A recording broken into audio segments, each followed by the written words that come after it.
మేము పేదలకు పంచుతాం అని చెప్పడం కూడా. అదే అనేది 14.5 లక్షల కోట్లు ఉన్నటువంటి సందర్భంలో ఆయన చేశాడు.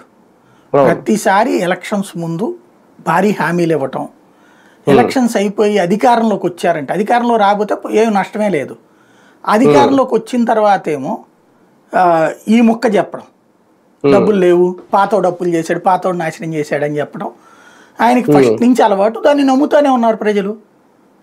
లేదు ఆయన ప్రతిసారి కూడా ఎలక్షన్స్ ముందు నేను మారాను అంటాడు, నేను ఎదవరకటి మనిషిని కాదు అంటాడు, అది నమ్ముతుంటారు. ఆయన పెద్దరికం, పెద్ద ఆయన, మన ఇంట్లో పెద్ద ఆయన కనుక నీకు భోజనం కడుపు నిండా పెడతాను లేరా అని చెప్పేసి పచ్చడేసి పెడితే కానీ ఆ మాత్రం పెట్టాడులే అని మనం సర్దుకుంటాం కదా. అంటే ప్రజల్ని అంటే మాయ చేస్తున్నారా లేదంటే ఏమైనా హిప్నటైజ్ చేస్తున్నారా చంద్రబాబు నాయుడు గారికి?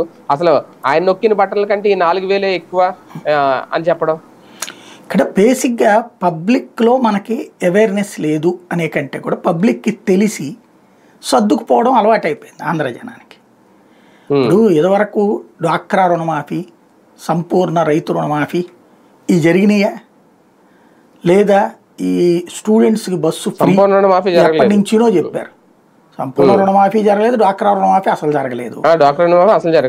10,000 రూపాయలు ఇచ్చి అదే 1,00,000 అనుకో, అదే 2 లక్షలు అనుకో, అప్పుడే లక్షాధికారులు చేస్తానని చెప్పారు. అప్పుడు సంపద సృష్టి.